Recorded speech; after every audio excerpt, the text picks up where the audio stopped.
በማህበረሰቡ ውስጥ ያሉ ማህበረሰባዊ ችግሮችን መፍታት ማህበረሰባዊ ችግሮችን የምንፈታበት ጥበብ የምንፈታበት አካሄድ የተለያየ ሊሆን ይችላል። ምናልባት መቀጣት ካለበት አንድ ሰው ሊቀጣ ይችላል። በቅጣቱ ግን አምኖበት ማህበረሰቡ ትክክለኛ እርምጃ ነው ብሎ እንዲያምንበት ስራ መሰራት መቻል አለበት። ምክንያቱም ማህበረሰቡን ማቅፈር መያዝ መቻል አለበት።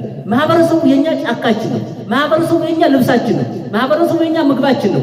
ማህበረሰቡ የኛ መሳሪያችን ነው።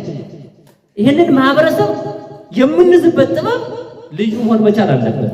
ልክ አንድ አባት ልጆቹን የሚንከባከብበት ልጆቹን የሚይዝበት እንክብካቤ ይሄንን ማህበረሰብ የምንይዝበት እንክብካቤ መሆን መቻል አለበት። ነገም ትልቅ ውለታ የምንከፍለው ታሪካዊ ማህበረሰብ ነው።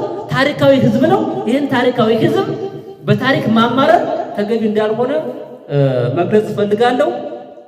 ይሄን ኃላፊነታችሁን በሚገባ እንድትወጡ ካልተወጣችሁ ግን ተጠያቂነት መኖሩ ነው በዚሁ ማስገንዘብ ፈልጋለሁ። ምክንያቱም ብዙ የሚነሱ ከማህበረሰቡ ከፋኖ አባሉ ብዙ ጥያቄዎች ስላሉ ይሄንን ጥንቃቄ አድርጋችሁ በፋይናንስ በኩል የፋይናንስ ጉዳዮች፣ በሎጂስቲክ በኩል የሎጂስቲክ ጉዳዮች፣ የመልካም አስተዳደር ጉዳዮች ደግሞ በአስተዳደሩ በኩል ተፈትሸው መልካም መንገድ እንዲይዙ መደረግ መቻል አለበት ነው።